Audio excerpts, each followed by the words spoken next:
Hello, Internet Land. My name is Jaren. It's like Aaron with a J in front. I had the wildest night of my life.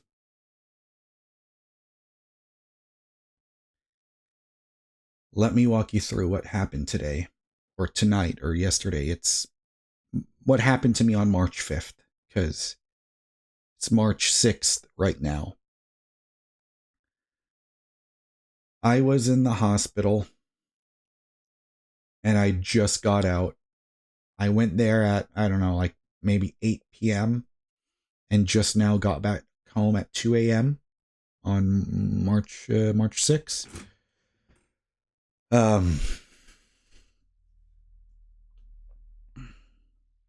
I had the last couple of days, maybe if you saw my live stream of Final Fantasy VII Rebirth, you could see that I was kind of starting to feel sick. I was having a cold. And what I did was I went to I was just taking Dayquil, like what I usually do whenever whenever I start feeling like I have a cold. So I took that for like the last 2 days, and I felt like I was getting better. And then what I did after the next day, so I started feeling sick around, I think, Friday or Saturday. And so, set Friday, Saturday, Sunday, take Dayquil. And today, it's Wednesday, so Tuesday, I woke up, my throat was still feeling very scratchy. Still is right now, but I can feel like I can speak at my regular normal speaking voice, which, is great. Great for me. Maybe not so great for all the people that want to hate me in the comment section. But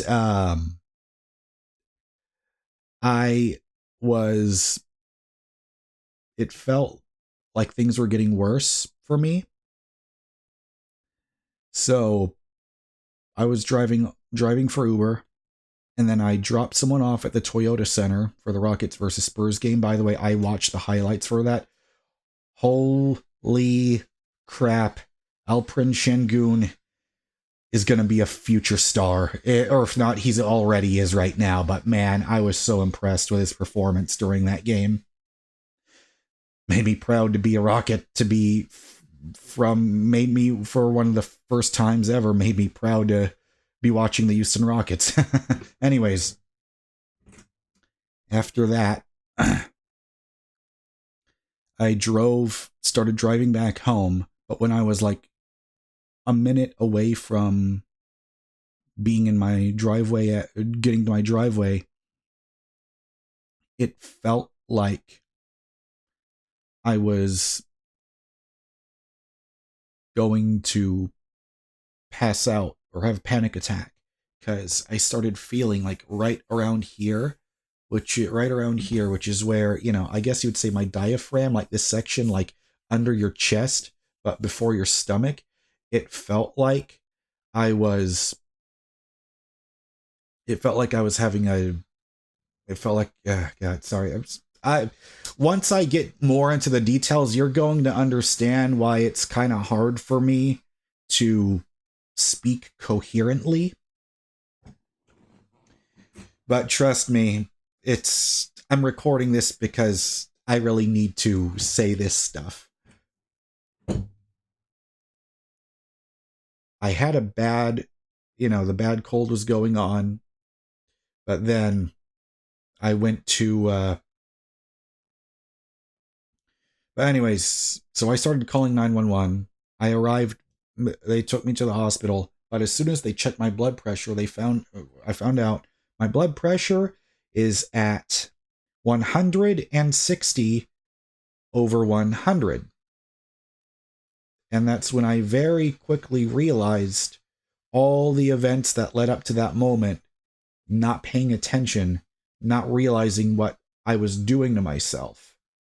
So what I did was one of my good friends, Albert. I haven't seen him in more than a year, and he needed a ride to get to his to go to work because he was having car problems. So I drove him, but because I thought I'm gonna, I'm feeling a bit better. I'll try to eat my normal stuff that I usually eat. I went to McDonald's and got breakfast, but because I got a coupon, I made sure to get a sausage biscuit for Albert. So I gave that to him, and I had hash browns, bacon, egg, and cheese biscuit. Mistake number one, especially while I'm sick and having a cold. I'm sure you can tell, I haven't taken a shower in almost 4 days. And anyways, what ended up happening was I went to the hospital. Sorry, I'm losing my train of thought. Where was I? Give me a second. I refuse to do any editing because I want this to be raw and real and authentic. Crap. Okay, so what I did was I went.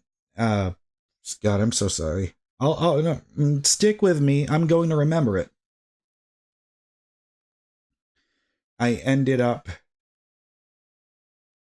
having a 101 degree temperature, which I did not know about, and I was severely dehydrated. So, no wonder. But the number one fatal mistake, or nearly fatal mistake, I drank coffee today, but forgot to ask for decaf. So I was drinking regular coffee. So that's what pushed my blood pressure through the roof. I think that's a record for me, which I hope to God that record does not get broken. The highest I can ever recall my blood pressure ever being 160 over 100. High blood pressure runs in my family on my mom's side. So what I did was, I'm panicking this whole entire time. I'm panicking. But what I did was I tried to stay calm, tried to close my eyes, count slowly backwards from 100 down to 1, try to almost not fully meditate, but just, some breathing exercise techniques that I've learned to try to keep myself calm. And that was working. And they gave me an IV. They were injecting me with water because I was getting severely dehydrated. And so slowly I was kind of feeling like myself again. But what happened is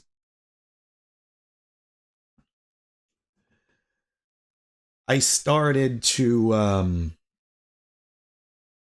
I was waiting a long time. So once they took me in, I was, on the I don't know if it's called the gurney, but that, bed on wheels that they put you in the ambulance in. They took, I was able to speak to a doctor, tell him everything that was going on with me. But then after that happened, I was in the waiting room for what felt like an eternity. Like I was there for what felt like 2 hours. But the funny thing is, there was a person that took a shit. This guy took a massive shit in the waiting room. And oh, it was bad. It smelled so fucking bad. Oh, I'm so thankful I'm back home with Febreze now. So what I did is, I'm waiting, and what I did was, and I want you to show you this. I have Duff McKagan on my lock screen, and I've got I don't know if you can really see it there, but I've got Slash here on my home screen. But I want to talk about why specifically having Duff on my locked screen felt symbolic and poetic to me all at the same time. I was watching Guns N' Roses videos, but over the last couple of weeks, I've been really getting back into them. Like, seriously, watching a ton of concerts, a ton of interviews. But because I'm playing bass a lot, because I'm the bass player in my band Cobra Strike, feel free to check out that video if you haven't seen it. I ended up just watching a concert from them at the Apollo Theater in 2017. And, I'm getting into it, trying to distract myself, trying to pass the time, keep on waiting, keep on waiting, keep on waiting. But here's the thing, right? So I finally get inside. They bring me in. They do a blood test on me. And then I waited for another 2 hours before they told me, before they,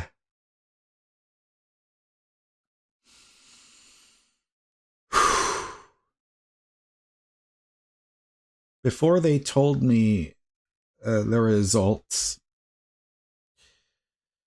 a nurse came over to me and she told me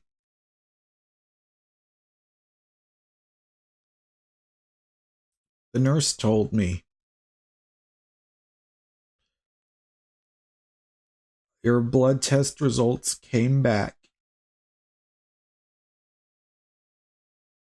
and the result is critical.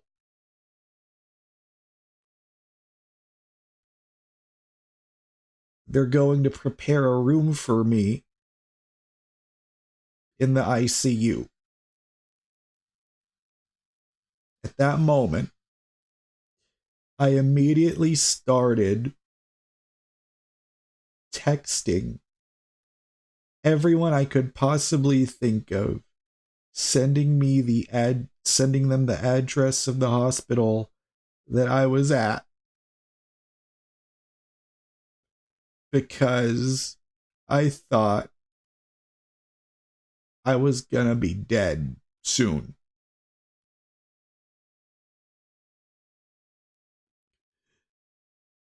And what ended up happening was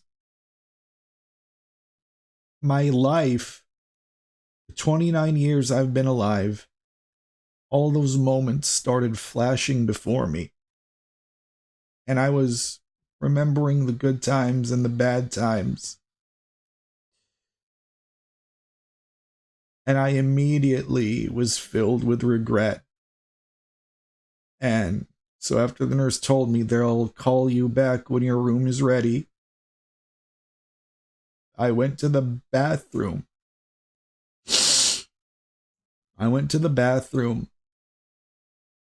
And I wouldn't say I'm necessarily a hardcore or religious person. If I were to describe myself as anything, especially if you've been watching my live streams, I would say I'm spiritual, but not very strictly religious. Like, because I believe in meditation, I believe in the law of attraction, I believe in manifestation, and those things have really helped me tremendously in like the very short time that I've been doing it, like over a year and a half. But what I did was I went to the bathroom and I prayed to God. And I said, God, thank you for keeping me alive for 29 years.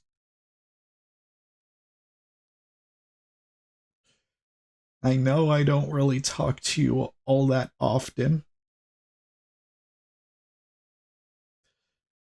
And I don't know if you're necessarily hearing me right now.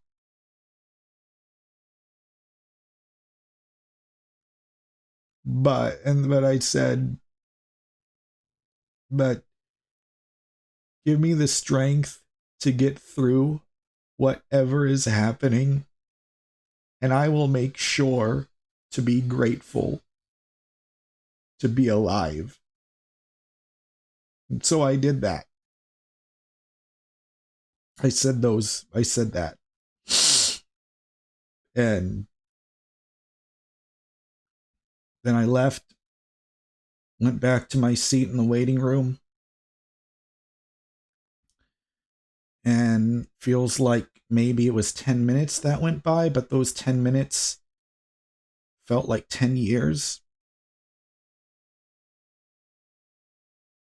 And the greatest shock of my life happened. They came over to me. The same nurse that said the results came back and it said critical. They came back to me and she said, your test results were wrong. We ran it through a second time and it says everything is normal with your blood test. And I know it might sound silly and it might sound crazy, but and I mentioned Duff McKagan for a reason. Over the last couple of weeks, I've been listening to him, learning more about him. Especially, it was watching Duff McKagan on Joey Diaz's podcast, which I believe it was called The Church of What's Happening Now. It almost feels like I'm going through parallels of what he went through, except for him and for me to a much, much, much, much, much less extreme. But I'm using his story as inspiration for me. Because he said, and might not be 100% correct on this, but he said, I believe he was like maybe 29 when Duff's pancreas exploded. It burst. And he got fixed. He was able to recover from that, because he was addicted. He was an addict, severe addict. And me, to a much, much, much, much, much, much, much less severe degree, I'm addicted to caffeine and I'm addicted to sugar. And even though it might sound silly, like you might be thinking, why are you making such a big deal about this? It's because I fully thought I was gonna die. But when Duff came back, the doctor told him, you just got a second chance at life. Don't fuck it up. And it felt like when the nurse was telling me, I'm so sorry, I put you through that, I said, it's okay. And I was telling her what I just told you about Duff, right? Because for those that don't know, Guns N' Roses are a very important band in my life. I would say the three most important bands in my life: Guns N' Roses, the Beatles, and Van Halen. Because Slash inspired me when I was 13 to want to play the guitar, and I love Slash. He is. It's hard for me to pick just one, but he's one of the GOATs for sure, absolutely. But I started playing bass now in my band, and I didn't know if I was going to enjoy it. I didn't know if I was going to like it, but I remembered being inspired by Guns N' Roses to play guitar. To play guitar. But I saw some clips of Duff, like I knew who he was, but I didn't really know about him, his story. Because I read Slash's autobiography when I was in 7th grade when I was 13. That's how I got to learn about Slash. but I didn't really know that much about Duff. But I thought, he's the bass player. Guns N' Roses inspired me to learn to play guitar. I want to learn more about Duff. When I listened to that Joey Diaz podcast with him on it. And what ended up happening was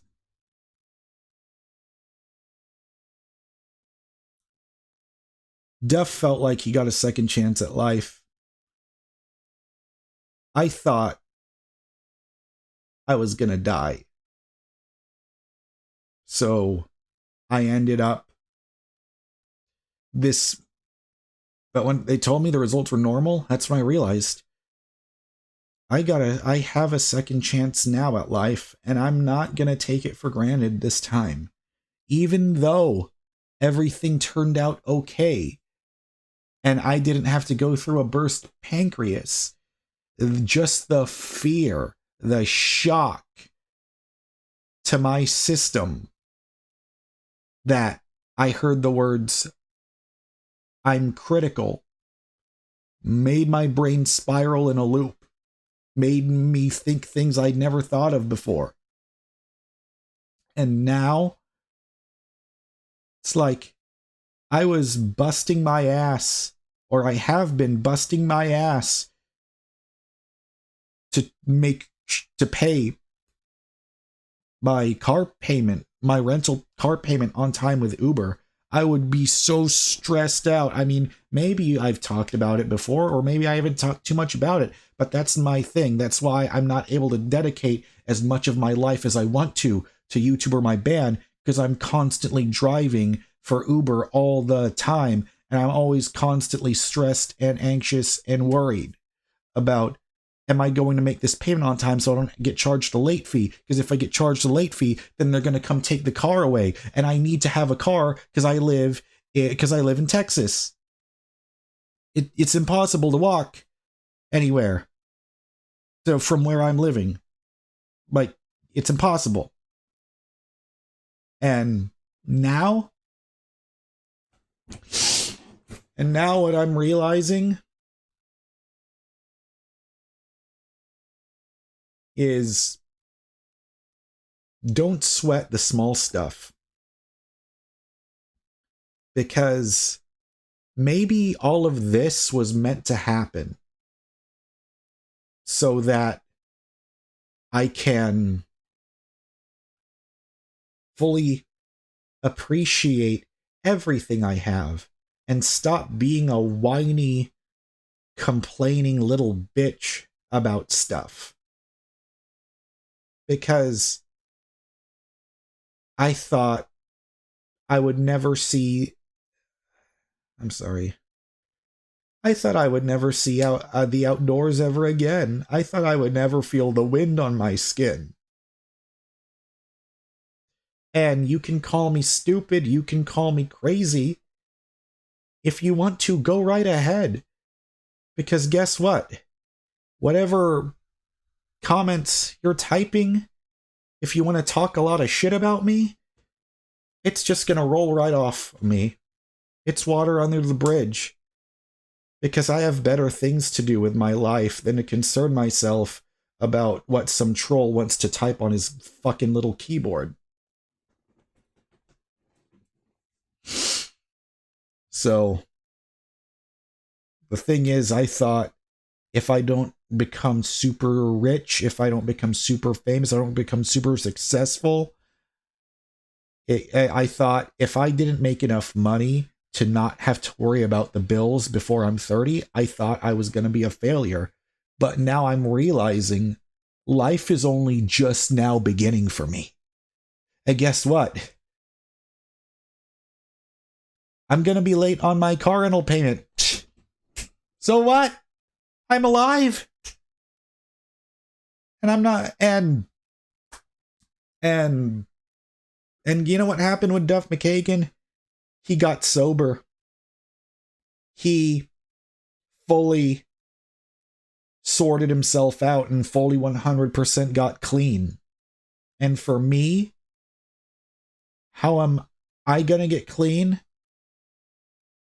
I don't want sugar. I don't want caffeine.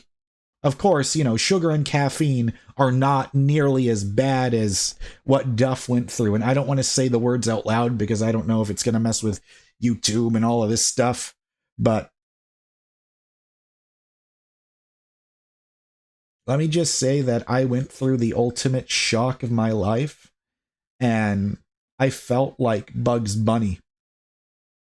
If you ever saw that old one of the old Looney Tunes episodes, I think it was from the 40s, where there was like a buzzard. I forget his name, but it was a buzzard. I think it's like, you know, one of those bald birds, not a bald eagle, but but there's a clip where he lands, crashes down, trying to escape or fight the buzzard, that type of bird, and he came down. I don't know if I'm even saying it right, but that's his name or whatever it is.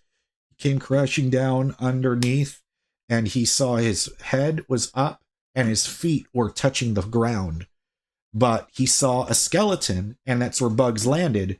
But he was crying because he thought he was dead, because he was feeling his face, but then he was feeling like ribs, and the ribs were a skeleton, and he thought it was him being dead. So he started crying. Tears of sadness and sorrow and despair. And of course, guys, I just want to mention, because I know there might be some people in the comments, like, being upset, but it's like, I'm wearing shorts, okay? And yes, yeah, I'm wearing shorts, okay? Not wearing underwear. Well, I mean, God, I'm going off on a tangent here. Because I don't even know why I'm putting out that disclaimer. Because it's like, I'm here to talk about what I went through because I felt like it was so profound. I want to share it. And if anyone gets anything out of it, if even one person gets something insightful out of it, then going through all this rambling on a camera for me was worth it. For this moment was worth it. So I might not be that great at talking to a camera, but what I wanted to say was, I was listening to Appetite for Destruction, the album, or I was listening to Welcome to the Jungle on the way home. Heard it for a completely different perspective on my life now. Welcome to the jungle. Welcome to this world. And go out and explore it. Don't be so scared. And you know what's also great?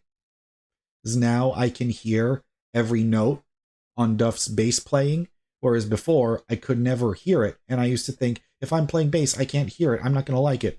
That's the old self. Me, my new Jaren, is happy to say, I could hear every note that Duff is playing now. I'm a bass player now, and still a guitar player, and now I'm just inspired to keep living life. Don't ever take, and I'm going to make sure of myself to not take any of this for granted ever again. Thank you so much for watching. My name is Jaren, which is Aaron with a J in front. And this is my YouTube channel. If you liked it, hit the like button. If you disliked this video, hit the dislike button. And I'm going to keep making YouTube videos and keep playing music, because that's what I was put on this earth to do. Thank you, and I hope you have a good night.